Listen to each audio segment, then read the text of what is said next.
Ladies and gentlemen, if I could call our session to order. Welcome to the Carnegie Endowment for International Peace. My name is Mark Medish, and I'm Vice President for Studies here. We have a great program for you this afternoon featuring Dr. Joseph Stiglitz of Columbia University and Steve Mufson of the Washington Post. Dr. Stiglitz is co-author with Linda Bilmes of The $3 Trillion War, The True Cost of the Iraq Conflict, just published by Norton. It's an extremely timely and important book on the economics of this war. It tries to gauge the full costs to the U.S. of the prosecution of this war and goes well beyond the official statistics. It has a lot to say about magnitudes and methodologies. It tries to take account of macroeconomic costs, social costs, and even opportunity costs, which is particularly appropriate in the case of a war of choice. On my way here, I saw a bumper sticker, Dr. Stiglitz, on a car that happened to be festooned with Obama stickers as well, and it said, "War is costly, peace is priceless."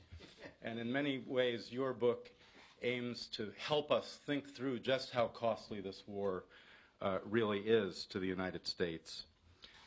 I should note that the book is dedicated to the troops serving and the veterans who have served in Iraq and Afghanistan. Dr. Stiglitz is one of those people who doesn't need an introduction. The problem with being a person who doesn't need an introduction is that you rarely get the kind of introduction you deserve.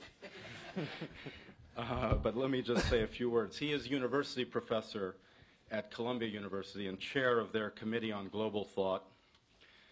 He served on the Council of Economic Advisors from 1993 to 1997, including as chairman for the last 3 years of that period. He was chief economist of the World Bank.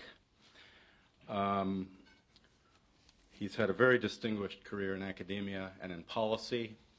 By the way, he won the Nobel Prize in Economics in 2001, and he won the John Bates Clark Prize in 1979, which economists in the audience will understand the significance of as well.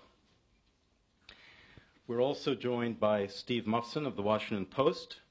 Steve is currently the energy correspondent for the Post. He's had a long and distinguished career there, working at the Post since 1989. He was previously deputy editor of Outlook. He's been on the economics beat. He's been the Beijing correspondent. He's covered foreign policy and numerous other beats. He also wrote at the Wall Street Journal in the 1980s. So we're delighted to have him here. Our format today is that Dr. Stiglitz will give an opening presentation, and this will be followed by a conversation up here among the armchairs, guided by Steve Mufson, and then we'll open it up to a broader conversation. So without further ado, let me give the podium to Dr. Joseph Stiglitz.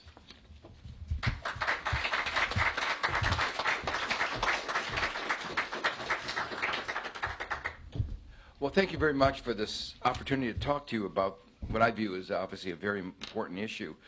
When the U.S. went to war, and this was, as Mark said, a war of choice, the one person in the administration, Larry Lindsey, said the war might cost $100 to $200 billion. And for that rare moment of honesty, he was rewarded with being fired. The administration, Rumsfeld said baloney, and the administration came back with a number of $50 to $60 billion. We are now spending that amount up front every 3 months. When I say up front, what I want to emphasize is that the actual cost of the operations are just a fraction of the total cost, and that's what I'm going to be coming to. That as long as troops are there are going to be disabilities. When they're disabled, we have to pay disability compensation and health care costs. And these other costs can double the $12 billion a month that we are spending. it's hard to get your mind around, wrap your mind around what is $3 trillion, other than to say it's a big number. But in some ways, what we said is that we've introduced a new metric, a new way of thinking. You can ask, what could you have solved with a day's fighting, an hour's fighting, a minute's fighting? What a fraction of an Iraq war would have cost. So you may remember at the beginning of President Bush's second term, he talked about the country facing a major financial problem in the gap in our Social Security, the funding of our Social Security system, and argued we had to privatize it, dramatic problems that we weren't going to be able to live up to the commitments that we have made to our elderly. Well, for roughly a sixth of the cost of an Iraq war, you could have put the Social Security system on firm financial footing for the next 50 to 75 years. Put another example, there is a major problem of autism in the United States. 1 out of 150 kids are being born that are autistic. We don't understand why. The clear sense that we need to do more research on this topic. We could double the amount of research that we do on this subject for a few hours of fighting in Iraq. So they span the kinds of numbers and ways of trying to get a hold of what $3 trillion might mean. Economists use the concept of opportunity cost, what you could have done with that money. But there's another opportunity cost, which is the security opportunity cost. One of the responses to some of what to our research has been, well, our security is priceless. But in fact, we have a limited amount of resources, and if you're focusing on one problem, you're not focusing on some other problem. So while we were focusing on weapons of mass destruction that did not exist in Iraq, another country, North Korea, became a nuclear power. While we were focusing on a country that had nothing to do with 9/11, the war in Afghanistan, which did have something to do with 9/11, has gone very badly. And while there was no connection with Al-Qaeda in the beginning, now Al-Qaeda is active in Iraq. So there's a sense in which our national security is actually worse. And a vast majority of the generals of the military have actually said we are less prepared today to meet security threats than we were 5 years ago. So this is part of the cost of the war, but that's part of the cost of the war that we do not quantify. What we try to do is to say, okay, we're not going to look at all the aspects of the decision of the war, but at least the American citizens ought to know what this war is costing the economy, what is costing them. And once you begin to look through the various categories of cost, you realize that, in fact, $3 trillion is a vast underestimate of the true cost. In our book, we give a range of numbers, $3 to $5 trillion, and we actually, think that the number is almost surely greater than $3 trillion. Let me just very quickly go through and how you go from the numbers that the administration admits to these larger numbers. Well, as I say, first there is the direct operation cost. Remember, the administration said it was going to cost 50 to 60 billion? Well, what we've already spent is the order of magnitude of 600 billion, 10 times what they've said, and we're spending $12 billion a month. But the actual cost of operations almost surely goes beyond the amounts that they are willing to admit to up front. Since the war began, our cumulative expenditures in the Defense Department, beyond what is attributed to Afghanistan and Iraq, have gone up by in excess of $500 billion. There's no new enemies. The question is, where is that money going? at least for a part of that has to do with the Iraq War. I mean, obvious example, but it's only a little part of it, is that because the war is so unpopular and because the way we've treated our veterans, something I'm going to come to in a minute, the way we've treated our veterans is so bad, it's become difficult to recruit. And we've had to pay our soldiers more. We've had to very large enlistment bonuses and re-enlistment bonuses. And those don't show up, except for the soldiers actually fighting in Iraq, in the Iraq budget. But they are part of the cost of the war. So in our estimate, we take only 25% of this excess spending and attribute it to Iraq. Then, of course, there are the large categories of expenditures that we have not yet paid. And these fall into three major categories. The first is the war is going on. We are continuing to spend $12 billion a month upfront in operations. In fact, though, we are requiring our military to do longer deployments and shorter periods in between. They are becoming very depleted, as I mentioned before. And that means even to stay still, to continue the level of effort, it will cost us more per month. The per monthly cost has gone up from $4 billion a month at the beginning of the war to $12 billion a month now. So if we stay, the amounts are going to continue to go up. We haven't built in our estimate the full increase of that, but we base it on a variety of CBO and Defense Department estimates that we look at a range of disengagements. We don't look at either the immediate disengagement scenario or the scenario that says we're going to be there for 100 years. We look at scenarios that will involve disengagement between now and 2017, relatively fast or more moderate disengagement. So that's the first, continuing operational cost. The second is that when we leave, we not only have to pay the cost of demobilization, we will have to spend a considerable amount of money to restore the military to its pre-war strength.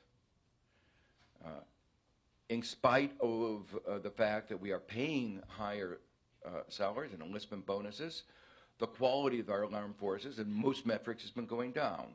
The fraction of high school graduates has been going down, and the fraction of convicted felons has been going up. And that will cost money to restore them to the kind of quality that we would like to have. But even more important, we've been depleting our military equipment faster than we've been repairing and replacing it, and that too will cost money. And then the final category is veterans. 40% of our veterans, we estimate, will come back with some kind of disability. Just to put this in perspective, remember the short war in Gulf War, the first Gulf War, in 1 month. We thought it was a war for free. We thought other people were going to pay for it. We are now spending $4.3 billion a year on disability pay. Now, you just think about that for a short war. Now, we have a war going on for 5 years and continuing, a war in which the people coming back with disabilities are coming back with many more disabilities than in the previous war. And and many of them are much more severe. The psychological problems are increased with each deployment, and that we are now asking the people to serve 2, 3, and 4 deployments. The costs are likely to be very, very large.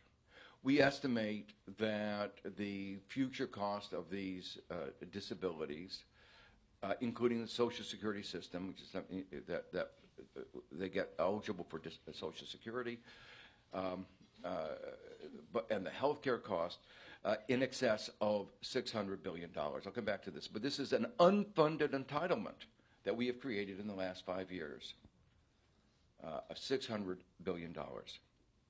So when you add up these are the budgetary costs that we can see easily, that we can calculate easily. And you go from the $600 billion that we've already spent and very easily get to $2 to $3 trillion in budgetary costs. But then we go beyond the budgetary cost. And we look at both the micro and the macro costs. On the micro side, for instance, are the fact that the amount that the government pays for disability or for deaths is a fraction of the cost to our society and to the families. So, for instance, in 1 out of 5 families in which somebody is being seriously disabled, somebody has to give up a job to take care of them. The disability paid does not measure the loss of income, let alone the pain and suffering that they've suffered. The death benefit, they call it a death gratuity, is $500,000. The government, in its own accounting, when it evaluates a safety regulation or an environmental regulation, looks at the cost of the regulation and looks at the value of the life saved. And it does this unpleasant thing, but you have to value life. And the number they use is between $7 and $8 million. That's much larger than $500,000. So there's a gap between the societal cost and the budgetary cost. There are a number of others, but these are the main ones that we focus on. And then finally, there are the macroeconomic costs. First, we dispel the view that, unfortunately, has been around for a long time, that wars are good for the economy. That was a view that was generated by World War II, which is widely seen as helping the world get out of the Great Depression. But at least since Keynes, we know that there are better ways of stimulating aggregate demand, stimulating the economy. You don't need to have wars to keep the economy at full employment. We can spend money in ways that lead to long-run productivity increases in standard of livings. The war is about the worst way of spending, and this particular war is particularly bad. Money spent to hire a Nepalese contractor working in Iraq does not stimulate the economy in the same way that money spent on a hospital in the United States or a road in the United States or in a school in the United States would have stimulated the economy. This war is also bad because it's been associated with an increase in the price of oil. Hard to remember, but just 5 years ago, the price of oil was $23, $25 a barrel. And futures markets forecast that the price of oil would remain at that level for the next decade or more. They understood that there was going to be an increase in demand from China and emerging markets. But they also believed that there would be an increase in supply. The low-cost provider was the Middle East. Large supplies of oil. The war upset that equation.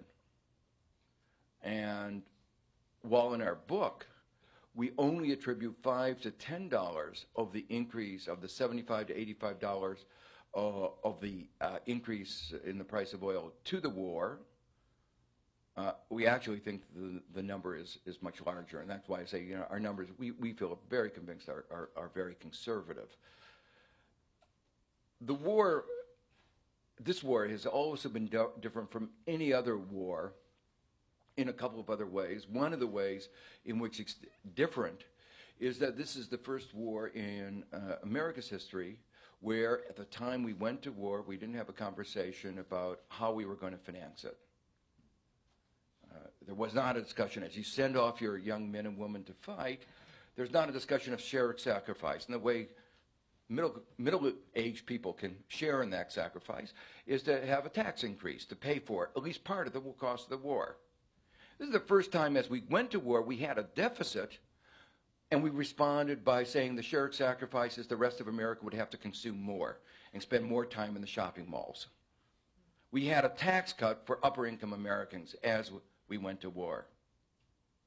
That means that every cent, in a sense, has been borrowed. This is the first war since the Revolutionary War that we've had to turn largely, to a significant extent, to foreigners to finance our war. 40% has been borrowed from abroad. That means, in turn, that our living standards in the future are going to be lower than they otherwise would have been. We will have to pay interest. Perhaps we will repay the debt. No matter what you're doing, there is no free lunch, as economists put it, or put it in this context, there's no such thing as a free war. The Bush administration was trying to persuade America that they could have a war for free. After all, it was just a volunteer army that was fighting it. Not really quite volunteer, because many of them were not doing it voluntarily. There were National Guard that thought they had volunteered for things like Hurricane Katrina. They didn't volunteer for extended duty in Iraq. And the stop-loss provisions, they thought they had signed up for 3 years, told, no, you didn't read the fine print. And you would have seen that you signed up for 8 years. And we can tell you that you can't leave. So it's not really quite the all-voluntary army that people have suggested, but it is one in which most Americans have not had to give up, send their children. The smallest percentage serving probably in our history, and or at least recent history. And in terms of the cost, it's all been pushed onto future generations. And so, in a sense, that the notion that people would not feel the cost of war was part of the deliberate strategy. Now, we ended the book by a discussion of a number of policies, recommendations, trying to think about how can we prevent or at least reduce the likelihood of kind of problems that we've seen. And let me just very quickly mention two or three or four of these. One of them is the appropriations process.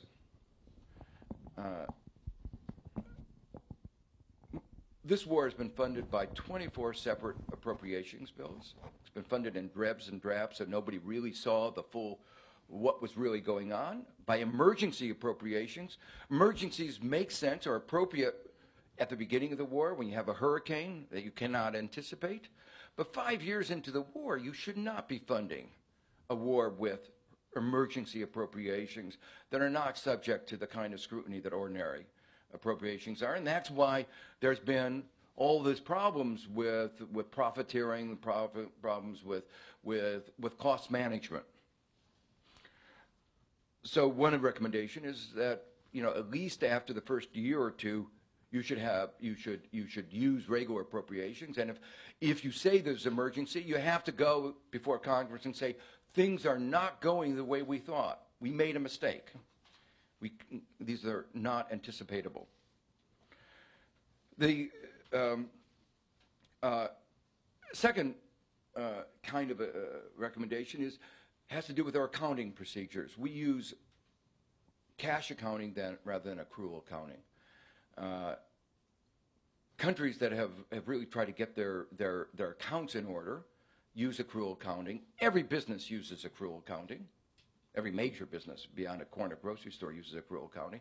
And the obvious reason, accounting systems are important because they are the way we think about information, the way we organize information.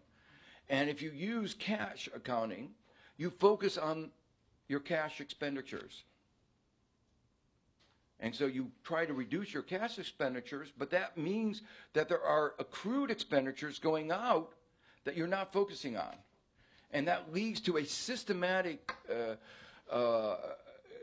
consequences of what you call penny wise and pound foolish. So let me give you an example, something where we had to use the Freedom of Information Act to find out what was going on. The president said he was giving the troops everything they needed. But what we discovered was that the commanders in Iraq had asked for the MRAPs, these vehicles, specially designed vehicles designed to resist explosive devices, as early as the beginning of 2005. And had they had these, a large number of deaths and disabilities would have been avoided. But buying them would have raised the upfront cost, the cash cost, those that showed on the accounts. What doesn't show in the accounts are the future disability payments that accrue because you did not protect our soldiers, our troops. So As long as Rumsfeld was there, we never ordered these MRAPs. It wasn't until Gates became the Secretary of Defense that these were ordered. So that's an example of how focusing on the cash, we actually wound up increasing our total cost. So we really need to go to another accounting framework. In modern war, this is becoming more important.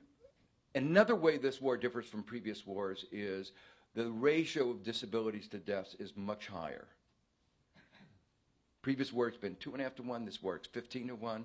It's a testimony to modern medicine, but it has economic implications. And we have to prepare for those economic implications. And that's the third recommendation. And it's actually related to a whole set of recommendations. The way we've been treating our returning veterans is disgraceful. The story that you saw, Walter Reed, is just the tip of the iceberg.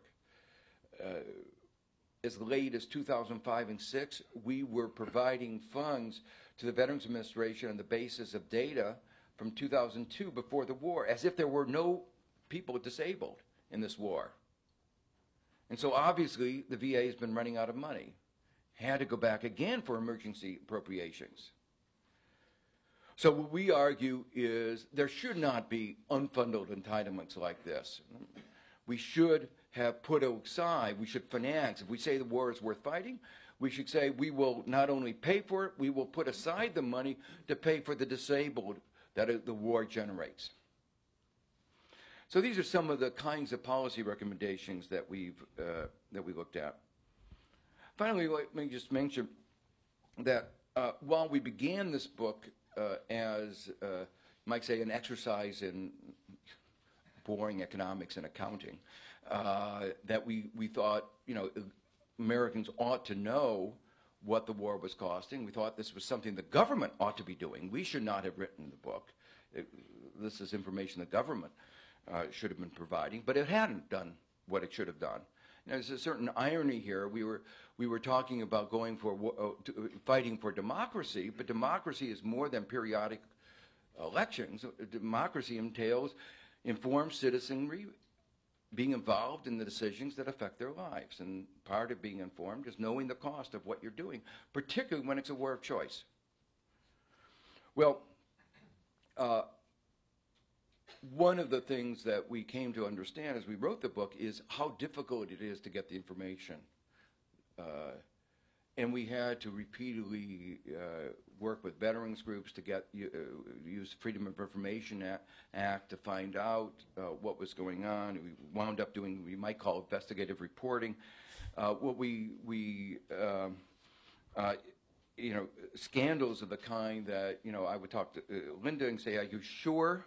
And, we couldn't believe what we saw, and we check it, and continually, scandalized. I mean, let me just give you one example I've already given you is the MRAPs. Another example is the number of people injured that appears on the Department of Defense website is roughly about half of the true number.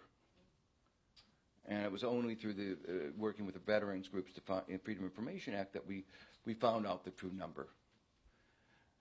If you look at the number of fatalities, they list the fatalities, whether they are fatalities associated with hostile action or non-hostile action. What they don't tell you is that on the injuries, they only talk about combat-related injuries. And they get to decide what is a combat-related injury. If you're flying a helicopter at night because it's too dangerous to fly at day and it crashes, that's non-combat. If you're in a convoy and the first vehicle in the convoy explodes with an IED, that's obviously hostile combat. But if the second one crashes into the first one because it's blown up, that's just an automobile accident. And is not listed, it may not be listed in the hostile action category. And these differences are large. As I say, it's roughly 50% that are reported. But from the point of view of the taxpayer, from the point of view of our obligations to our troops that are fighting for us, there is no distinction made whether it was hostile or non-hostile.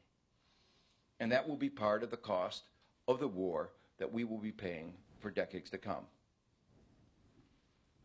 Finally, the big issue of the day is, where do we go from here?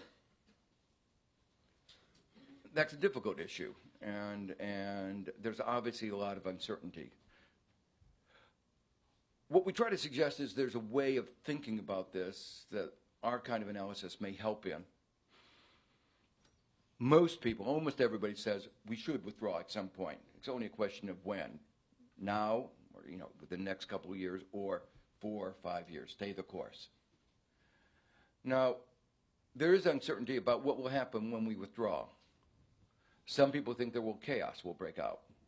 Some people, and actually most Iraqis, believe things will get better. But that's not the issue in a way. The question is, if we withdraw today, there may be chaos. If we withdraw in 4 years, there may be chaos. If we withdraw today, things may be better, and withdraw in 4 years, there may be better. The question is, what is the difference? What do we buy by staying there 4 more years? Is the chaos going to be reduced so much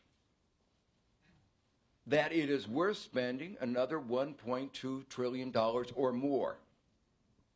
Or are there ways of spending that $1.2 trillion that will be better for our economy, better for our security, than this particular way of spending $1.2 trillion? Economics economics is called the dismal science, and the nature of the dismal science is that it reminds people that resources are limited, and that we have to make choices. And these are the kinds of choices that we, the election, and our political leaders are going to have to make. And they simply cannot ignore the fact that our resources are limited, and we have to ask the question, what is the best way of using those limited resources? Thank you.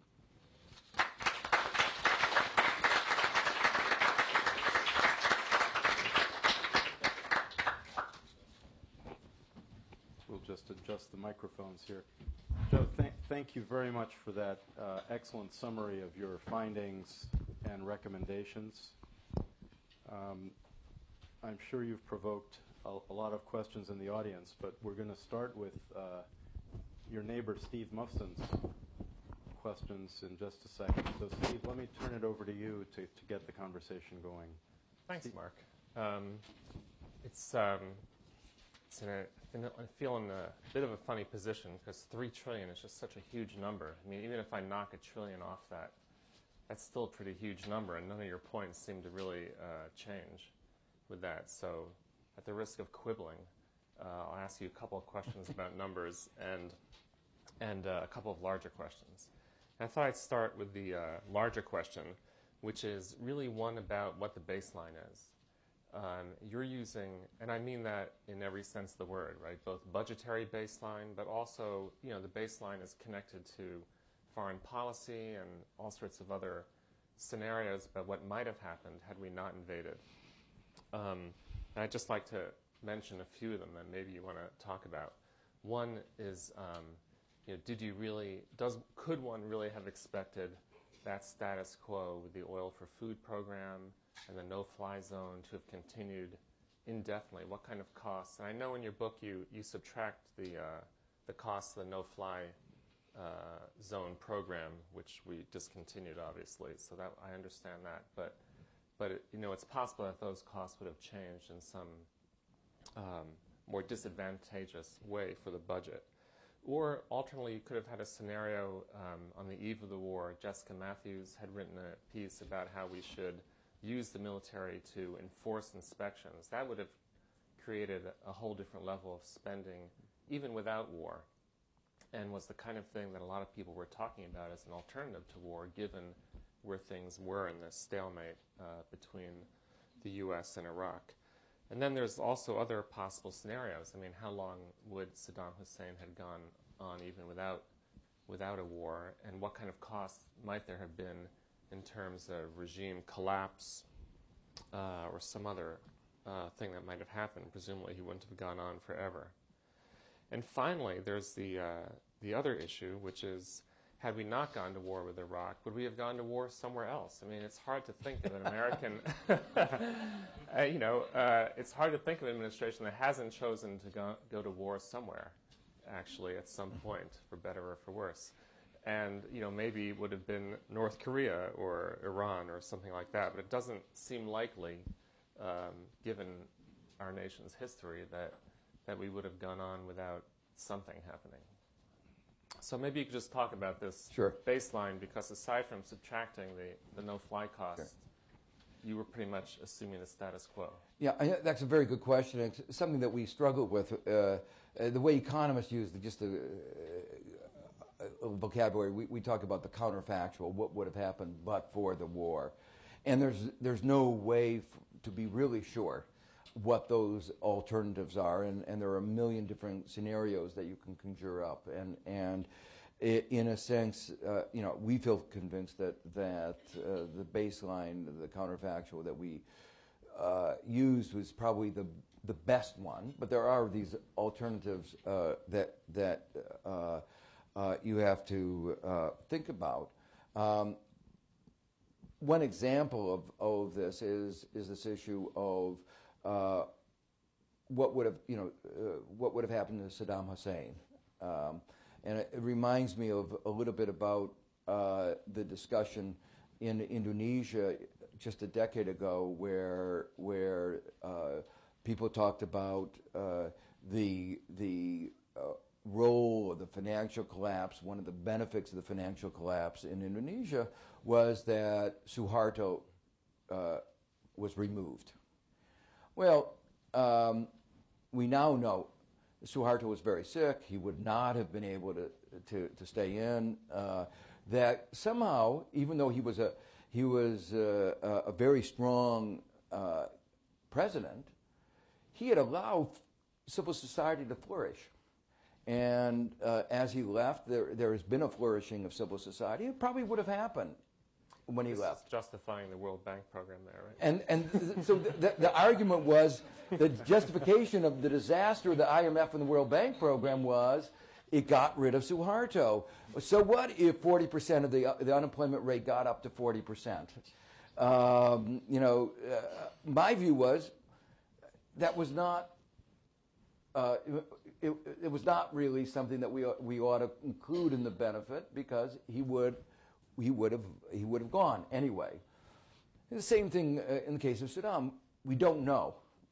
We don't know if when he died there could have the same conflict that we now see could have emerged, and all we did is accelerate it. Mm-hmm. And so you shouldn't be blaming all this conflict on us. The real point is we just accelerated.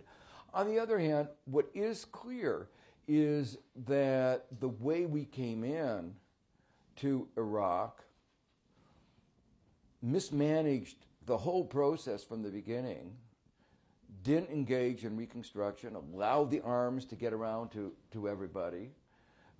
Unemployment soared to 60%. And unemployed young men with guns are an explosive mixture, predictably exploded. You can say, well, it could have happened otherwise, but you couldn't have done anything more to make it more likely that the thing exploded. Mm-hmm. So you have to say, well, we have to have some culpability for that, and in terms of that kind of a baseline.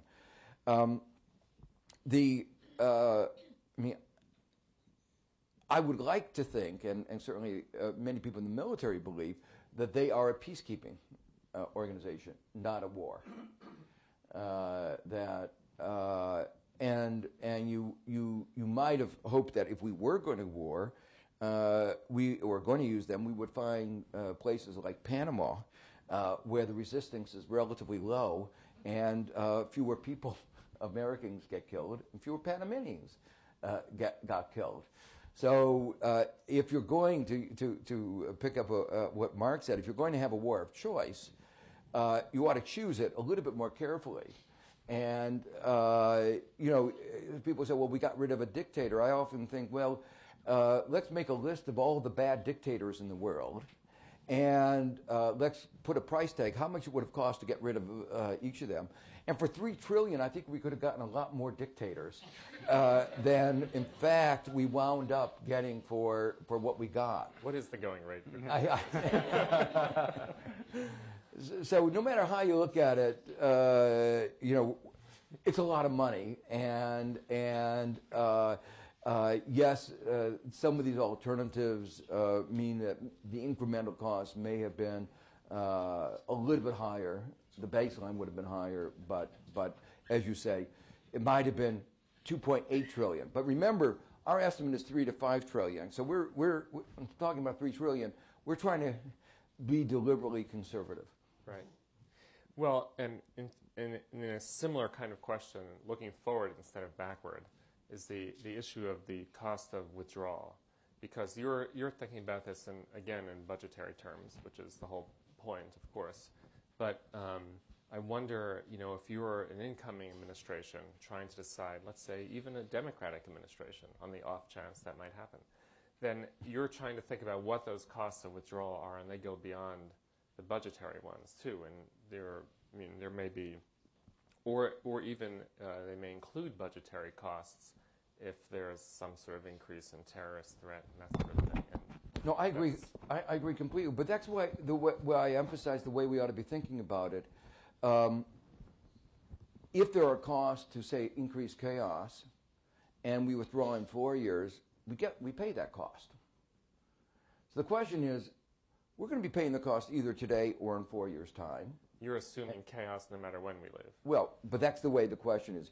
You have to be persuaded that spending $1.2 trillion extra between now and 4 years is going to have a significant reduction in the probability of chaos. Right. Now, we've been told, the turning point is just around the corner. Just this surge, and the surge is going to give room for a political agreement, and then we can withdraw. Well, we've had the surge, no political agreement, and we see the violent level going up and down, and Petraeus saying, well, we don't know. Now, we may be saying that in a year, and another year, and another year, and another year. Yeah. And so at the end, these decisions are inevitably done with uncertainty. I don't want to underestimate that. Mm-hmm. But if we spend another $1.2 trillion, that's a lot of money. But the other point is that even focusing on two critical issues, our credibility and our security, our credibility, the respect with which we are held, and say, look, now we have a war that we have mismanaged for 5 years. In 4 years, we will have a war that we will have mismanaged for 9 years. Do we think our credibility was enhanced in Vietnam by staying an extra 5 years, or was it actually decreased because we refused to face reality and we just stayed on? Well, there is a difference of opinion about that, actually. I mean, there are some people who think that we did somehow enhance our credibility there. But that's not what I wanted to focus on. But actually, as long as we're talking about economic costs, I mean, in the totally crass way, if you thought that $1.2 trillion would buy you stability, $1.2 trillion, $100 barrel oil, maybe 12 billion barrel reserves. Iraq's got more than that. I mean, on a per barrel cost, that if you really thought you'd buy stability, you could think of worse investments than that. Well, first of all, I didn't, in that $1.2 trillion, include the macroeconomic cost of the chance of more instability from our protracted engagement. Mm-hmm. Or the fact that because the war is going on, many investors are reluctant to go to the Middle East. So it's actually decreasing potential supply because of our presence there. When I said 1.2 trillion, I didn't include those macroeconomic costs. If you include those, the numbers get much larger.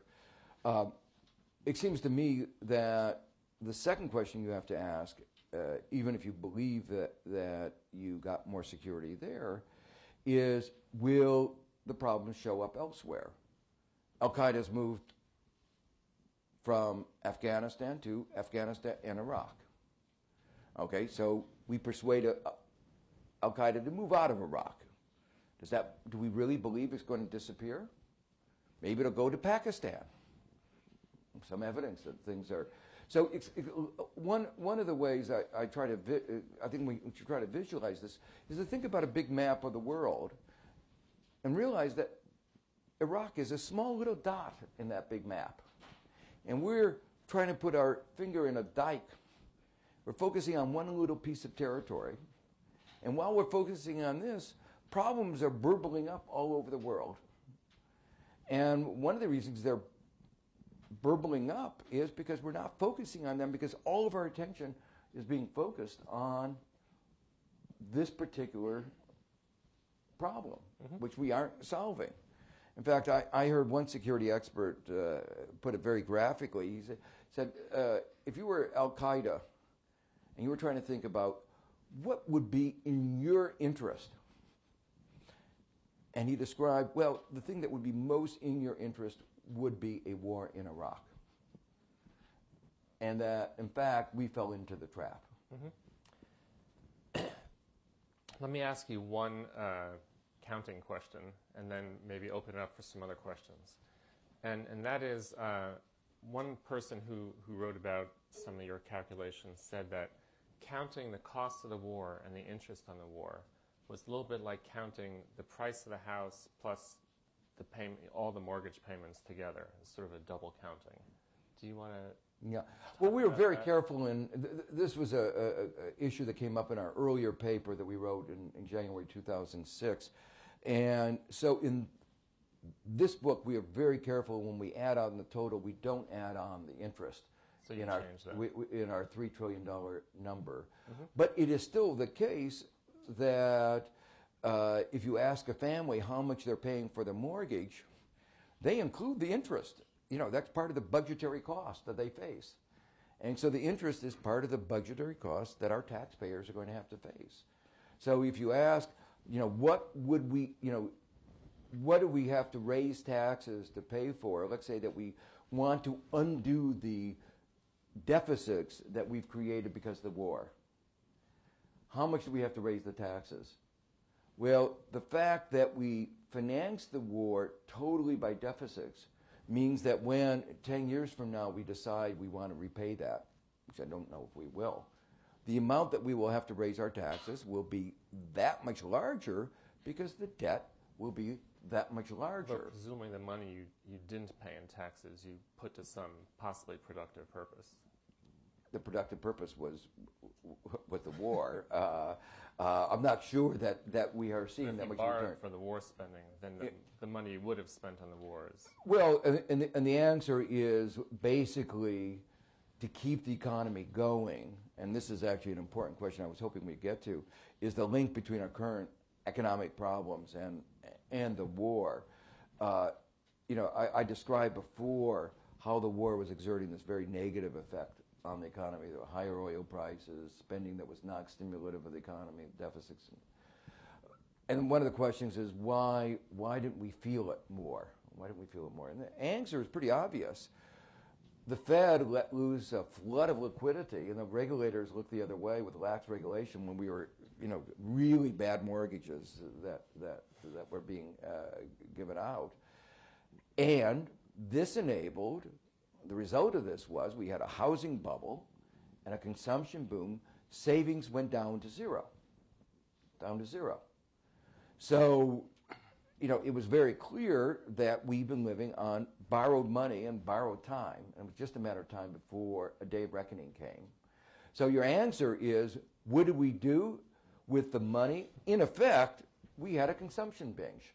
And it was a consumption binge particularly for upper income Americans, but it was a consumption binge that, in fact, that was shared with all Americans in some sense. And the fact is that we will have to pay the price. We are paying the price for that consumption binge now. And, in a way, how much do you blame the Fed? My feeling is the Fed was acting in a short-sighted way, but he said, our task is to keep the economy going for as long as we can. Now remember, Ben Bernanke was President Bush's chairman of his Council of Economic Advisors. He had every interest in making sure that the day of reckoning didn't come until after November 2008. Well, you can't always manage these things perfectly, and it started to unravel in August 2007. But I and a number of other people just saw it coming as very clear. This is not Monday morning quarterbacking. We pointed out that this was going to happen. All right. Well, let's. May I be recognized for the first sure. question? Joe, I wonder if you could just say a few more words about the what I call the comparative economics of war, or the economics of comparative wars. You mentioned the Vietnam War.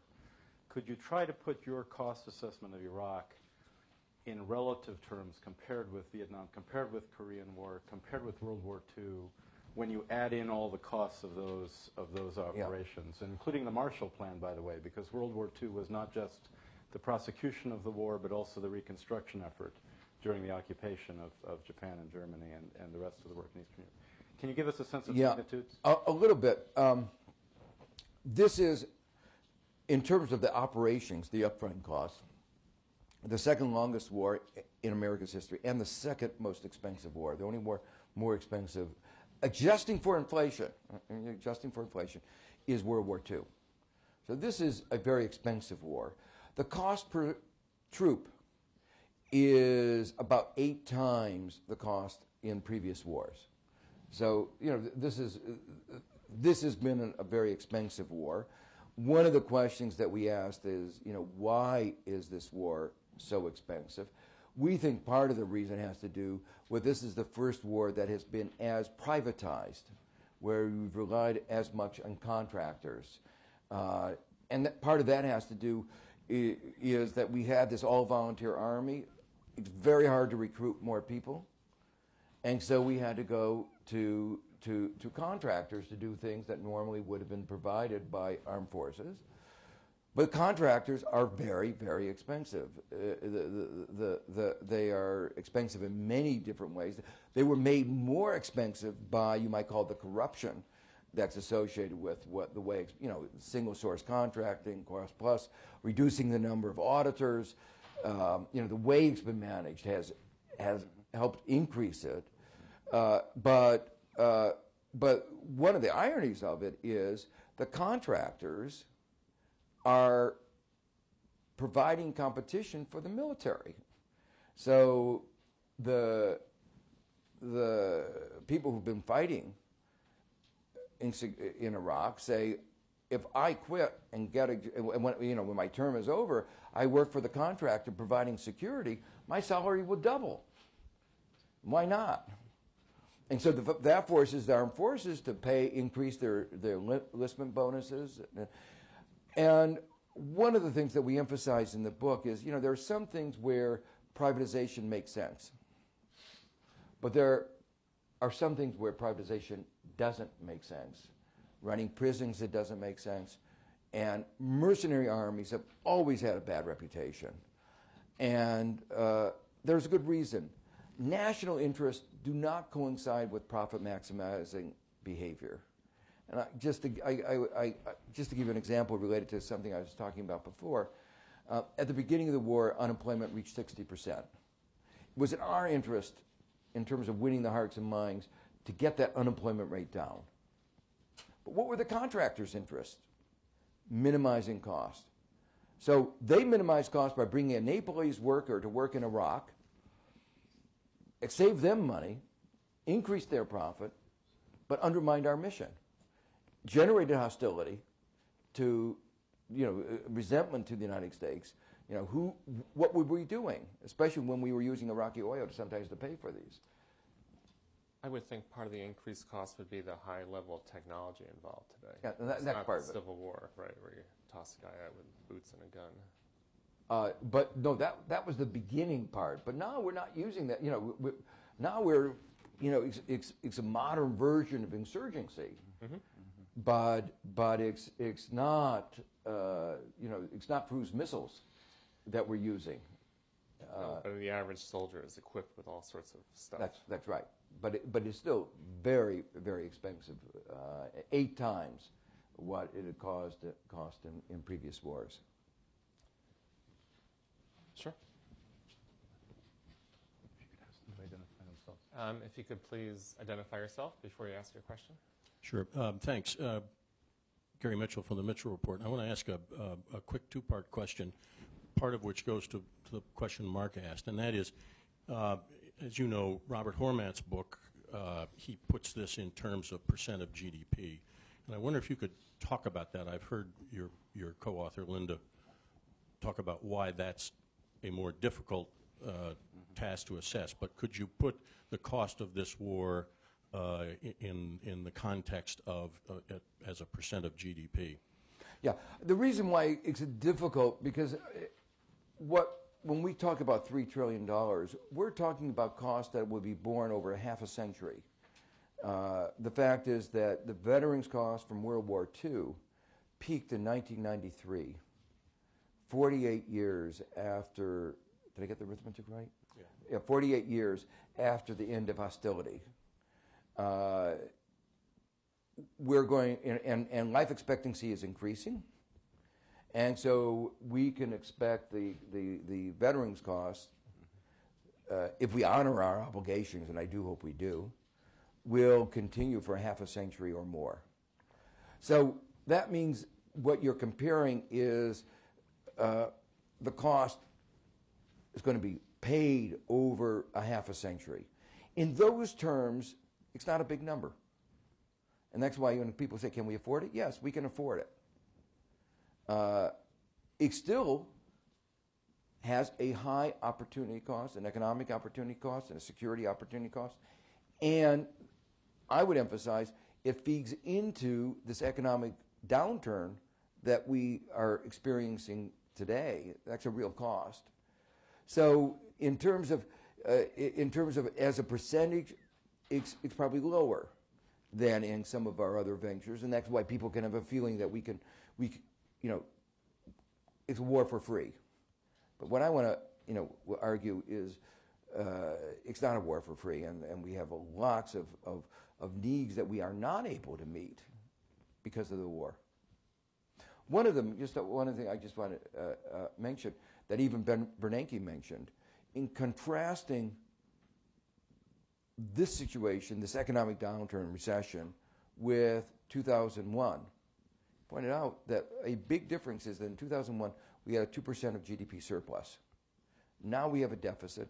That reduces our room for maneuver. That reduced room for maneuver almost surely will mean our downturn will be longer and more serious than it otherwise would have been. How do we calculate that cost? Those are going to be big numbers. Yes, right there. Ali Amar from USIP. Sir, did you look at how much funding is going to support Iraq's civil society? No. I don't know how much when it was going to support civil society. What we do look at, we do have one chapter where we look at the cost to the rest of the world. When we say $3 trillion, we're talking the cost to America. And we argue the cost to the rest of the world is probably at least double that. The cost to Iraq has been very serious. 4 million, more than 4 million displaced people, 2 million refugees. The numbers of people, the increase in the death rate is huge. Various estimates based on different epidemiological studies, but no matter what the numbers are, they are very, very large. And we could talk about that more if we want. But the economy has not been able to be reconstructed. You were mentioning the Marshall Plan. If we had spent the $18 billion that we said we were going to spend on reconstruction, it would have meant per Iraqi a number larger than the Marshall Plan. We didn't get around actually to spending most of the money, and one of the stories that we tell, that we talk about here, is why that turned out to be the case. And it's an interesting story that there was Congress insisted that the bidding be competitive bidding. Rumsfeld insisted that it be sole source. You can understand why. Congress said that if you're going to make it sole source, you have to sign and say, it has to be sole source for the following reason. Well, and he refused to sign that letter, presumably because he couldn't. And in that dispute, the money was not spent. A critical time when where the insurgency began and where we played a critical role in losing the hearts and minds of the people in Iraq. In that corner, and then we'll go on this side.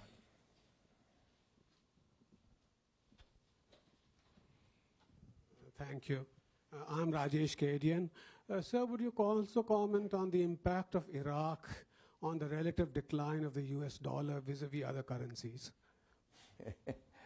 Well, that's a hard question.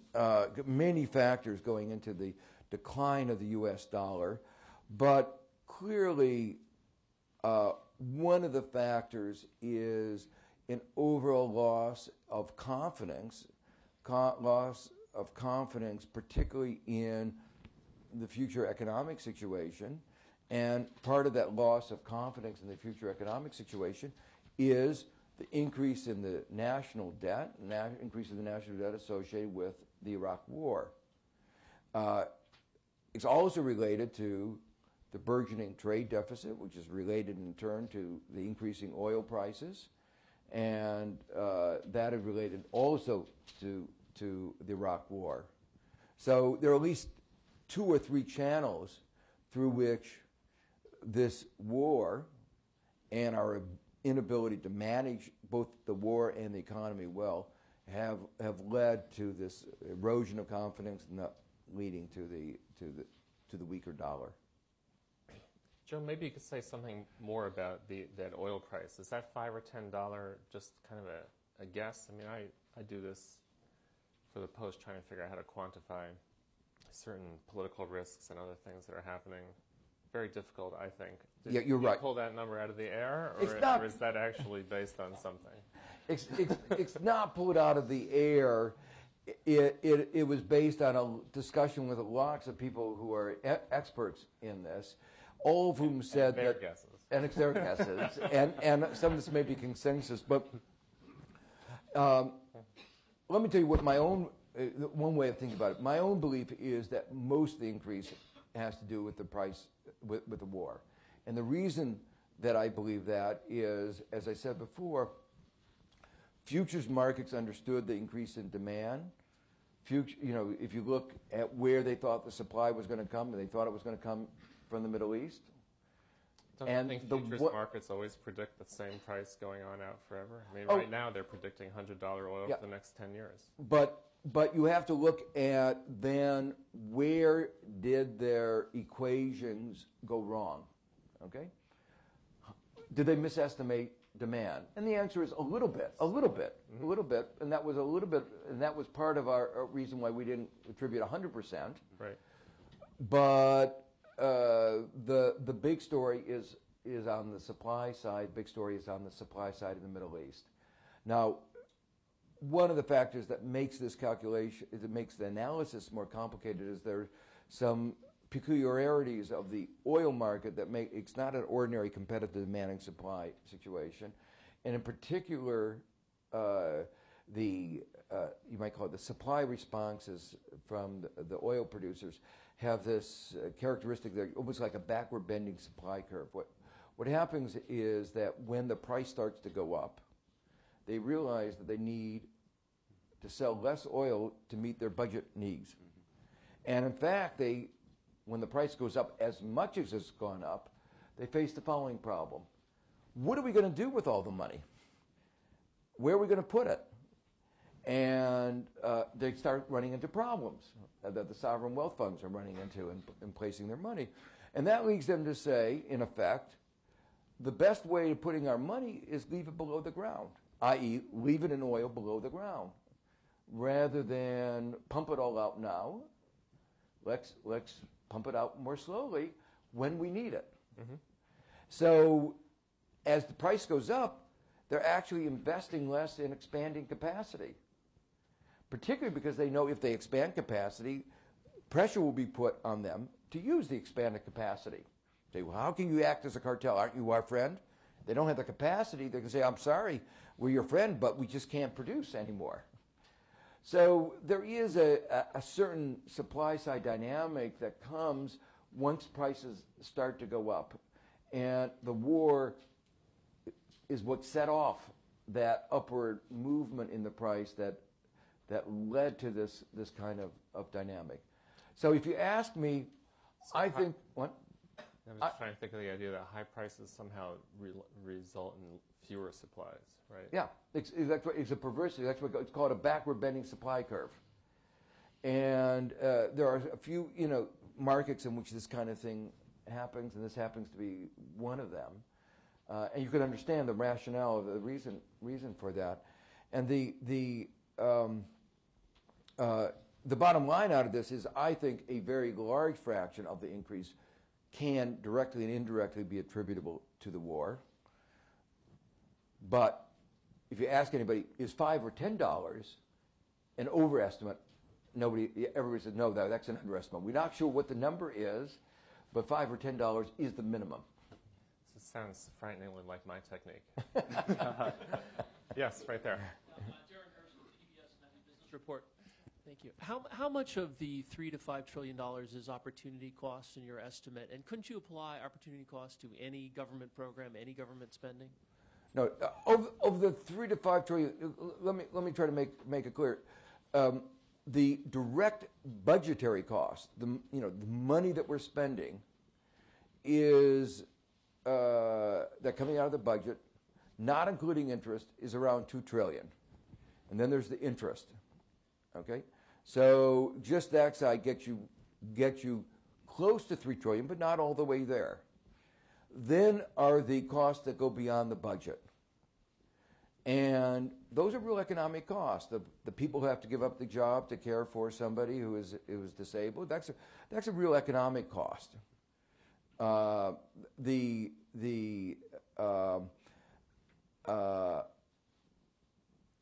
an economic loss from somebody who dies at the age of 20. There's an economic cost for somebody who is disabled at the age of 20. So those are real economic costs, and we use the standard procedures for estimating those real economic costs. Now, the macroeconomic costs are, again, real economic costs. We're going through this, what economists call a counterfactual. What would have been the output of the economy were we not spending the money that we're spending on Iraq, on Iraqi oil, on the higher price of oil? Now, that's where there are, when you do analysis like this, there are assumptions. Here our assumption was $5 to $10 of the increase in the price of oil was due to the war. Then you can go through and say, if the price is $5 or $10 higher, how much money does that mean we're sending to Saudi Arabia and Kuwait? What does that do to the macroeconomy? And so you go through that full calculation, and then you ask, if we weren't borrowing all this money from abroad, 40% export, if we borrow that extra money, that is money that we have to pay interest on. That lowers our standard of living in the future. What is the cost of that? So those are real calculations. Those are not opportunity costs. I was using the opportunity cost as a way of trying to explain what does $3 trillion mean. Somebody said, what is $3 trillion? And the only way I can explain $3 trillion is to say what you could have bought with it. And a lot. Go way in the back, and then we're going to come up here. My name is Kern Shem. I have two little questions. I hope they're little. One, you mentioned that the actual death toll is much higher than the figures that we see. And I'm wondering... injury toll. I think you said death toll as well. No. I thought you said. What I meant to say was injuries. Injuries? Okay. Yeah. Okay, then that kills the first question. Okay, I come from a refugee background, and I'm wondering when the eventual withdrawal occurs, now or in 4 years, have you made any estimate as to the cost of absorbing the, for lack of a better term, collaborators who are going to have to come to the United States for safety? No, that is an important cost that we'll need to deal with. One of the reasons, of course, is one has to ask what kind of peace will they have in Iraq if they get peace when we leave. It may be the country will divide into 3 parts in which they divide themselves into 3 different places, and so we don't know the answer of what that political, I don't want to say agreement, the political outcome that will emerge when we leave. But I do think that we do have a moral obligation to accept the people who have worked with us. And one of the points that we make in the book is that we have been much less, we have not accepted refugees anywhere near to the extent, even in absolute numbers, that Sweden, for instance, has. And relative to our population, it is really, you can say it's an outrage that we have contributed, we've caused the problem, but we have not, these 2 million refugees that have left the country, we have not lived up to our obligations. We haven't even brought in the number that we said we would bring in to the United States. Although this isn't necessarily a cost, right? Immigrants can be an economic positive for the country. In the long run, right. but the cost of the cost of absorbing them, there's still a cost of absorbing them in the beginning. Let's come here, and then we'll go over here. My name is Barbara Ween, and I represent grassroots peace movements. I'm on the board of National Peace Action and a variety of other peace education foundations. And I guess I'm also here as a mother and as a citizen. I want to change the nature of the conversation a little bit. First of all, thank you for the book. Thank you for this tremendous contribution to a real security debate in our country, which should have taken place before the war. And I hope that you will work to popularize the book with groups like the National Priorities Project and the American Friends Service Committee, who have websites on the costs of the war. And I believe they're already using some of your research, but I hope you'll work closely with grassroots citizens groups across the country to really look at a real debate around this war. One of the major problems that have been going on during the war is global climate change. And I have felt so much that there's been a huge opportunity cost lost there. Had we not gone to this war, what would we be doing to try and stop the planet from melting down and global planetary crisis at this point? Maybe that's for your next book. And also in the next version of this book, I'd love you to look at what the opportunity losses were for Iraqi youth, the loss of education, the loss of human potential of the next generation of Iraqi children. It just breaks my heart. I want to ask you, how did we let this happen? How could we have prevented this war from happening? So many of us marched and protested and got arrested. And here I'm asking you to take off your hat as an economist. What could the peace movement have done differently to prevent this war? There were tens of millions of us marching all over the war before the war even started. And give me your advice. What could we have done? You're a Nobel Prize winner. I wish economics is easy. Yeah. Economics is easy relative to these questions that you're asking. Let me just say 2 things. One of them is the recommendations that we talk about at the end of the book in terms of accounting procedures, appropriations procedures, budgeting procedures, we think are designed to make Americans feel more starkly the cost of going to war. You know, one of the problems is that war has become too easy, and our confidence in winning the first part of the war, that is to say the shock and awe part, we spend 49% of all the military expenditures in the world. And so there's no question about our being able to win that first part of the war. And that confidence that comes from being able to win the first part of the war, may make it too easy for us to invade another country. And so one of the things, you know, as I've thought about this issue, is to realize that the kinds of checks and balances that we think of as extraordinarily important in democratic processes are not adequate. They haven't been working well. In a way, the Constitution in the area of foreign policy was not well designed because we didn't have to worry about checking America. It was not a significant power. UK and France were our checks and balances. They could not have envisaged the U.S. as being the superpower. Now, the UN is supposed to be part of the checks and balances, and one of the interesting things is the UN deliberated, and people have not emphasized the role, the success of the UN. It deliberated and came out with the right decision. Except there are not grounds for a preemptive war, for a preventive war. There are not, you know, they were right. There was not compelling evidence of weapons of mass destruction. But they didn't have the ability to enforce it. So I think that as we think about that, we have to think about how do we put checks and balances. One way is to strengthen their national organizations. The second way, and most important, is to strengthen our democracy.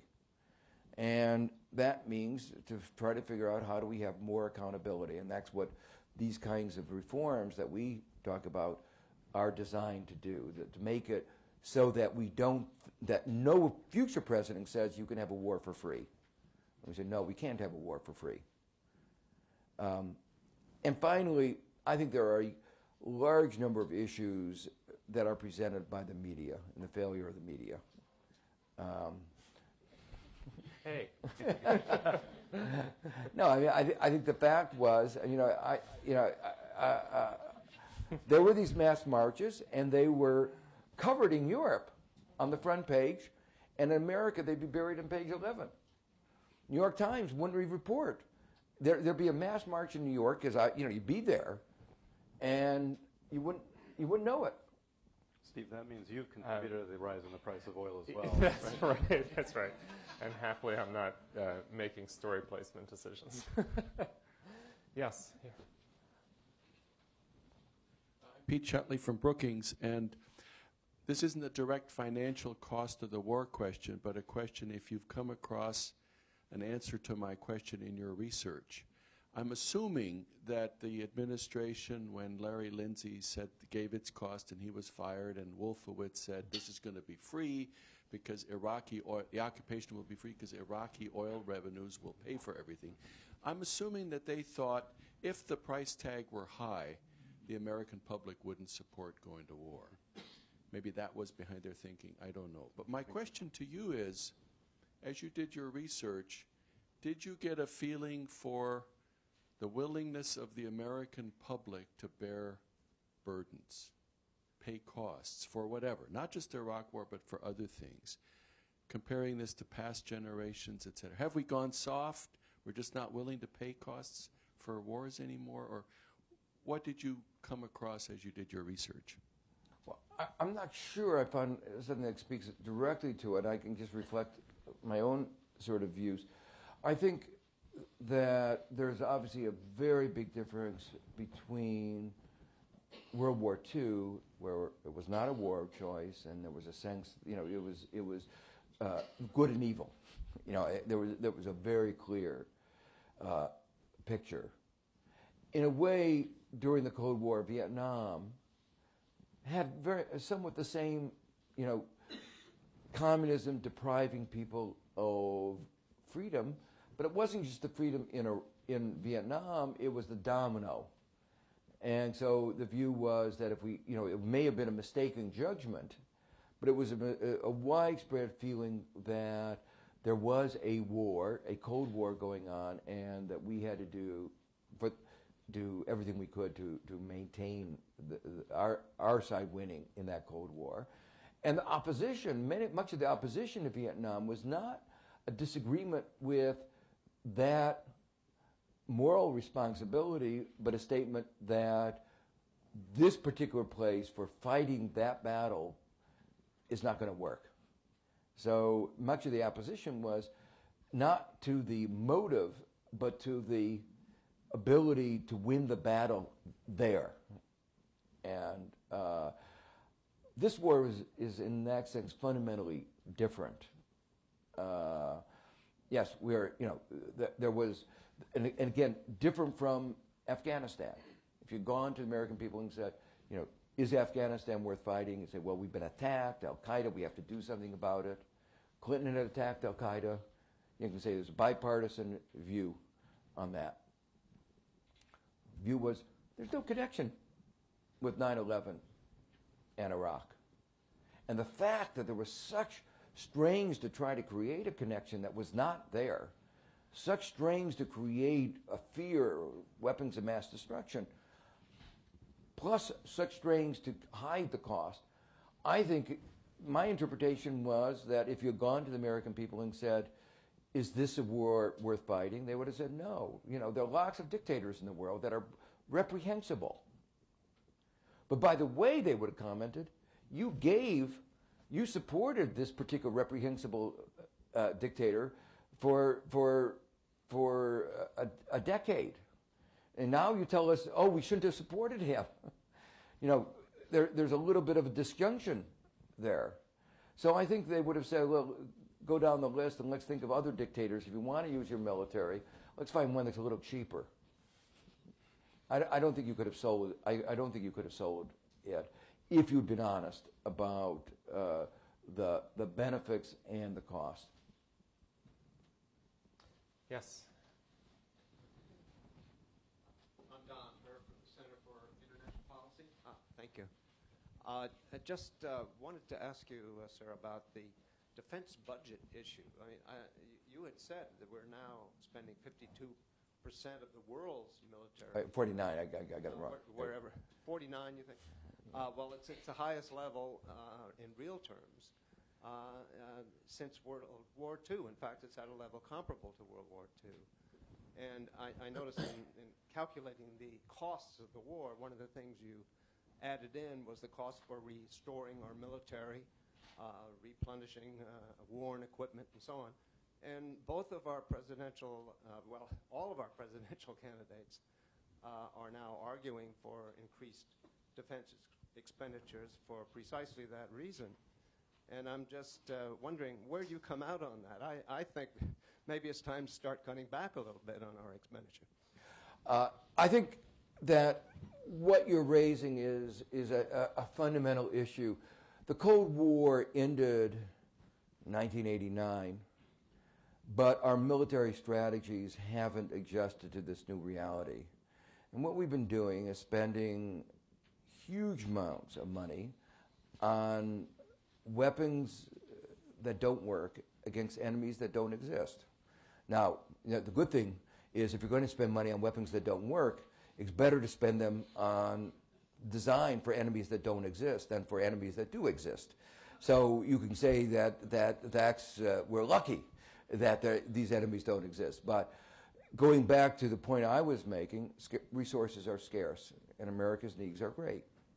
And I actually think that we could buy more security with less money, and that we really need to begin to rethink our defense budget. We need probably to spend more money on anti-terrorism.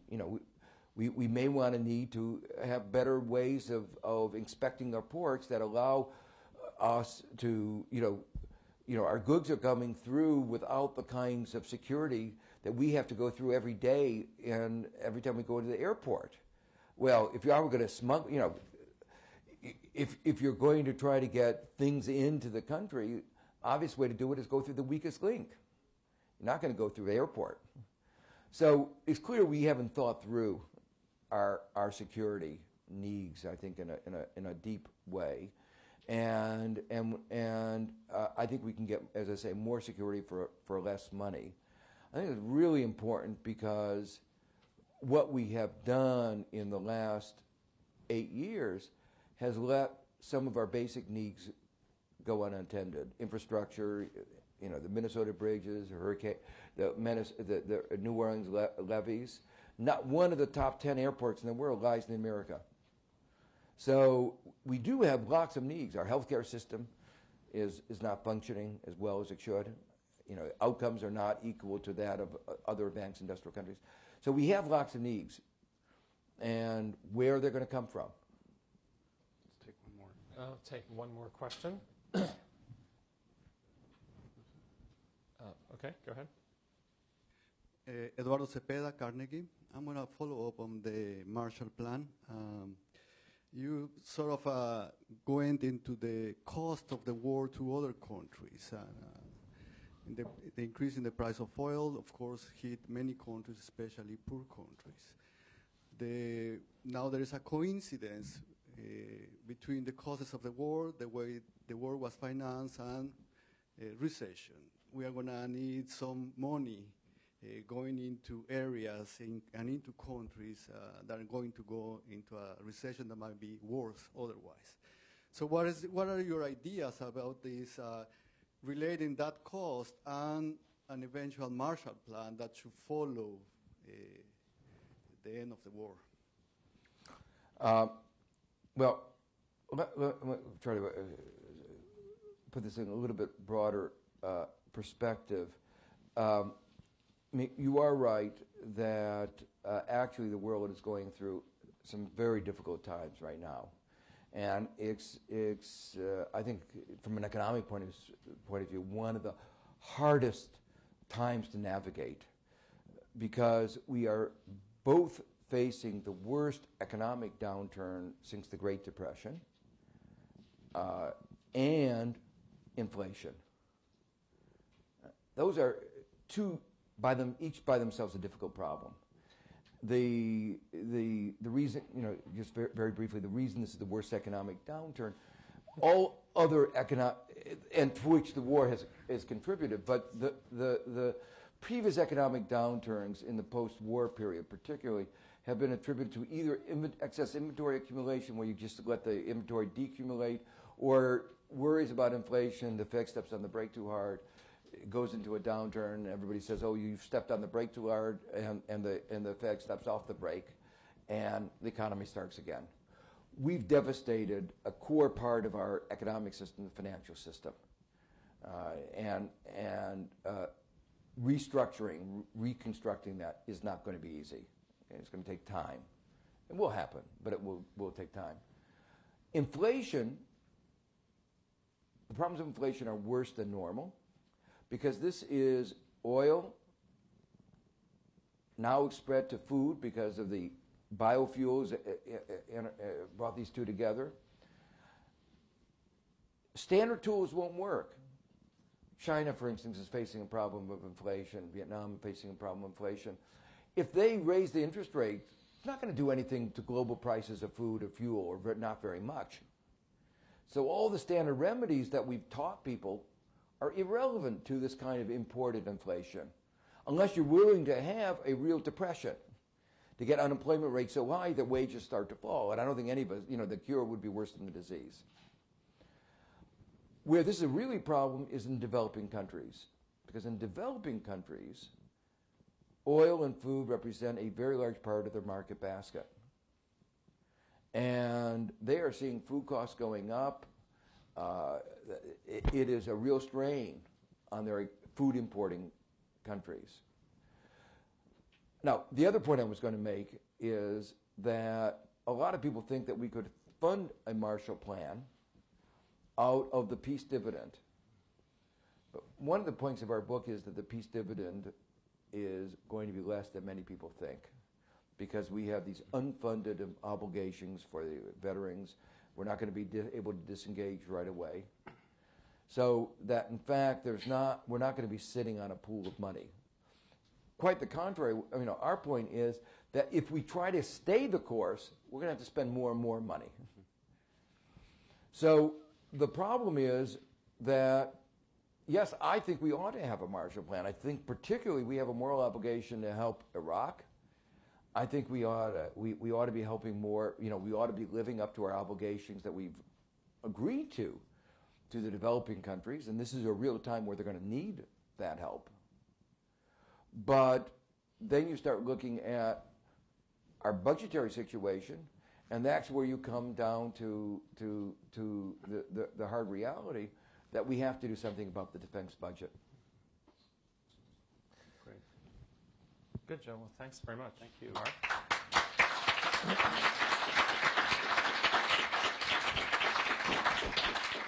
The book is The $3 Trillion War. It's available in the back. Please go buy it.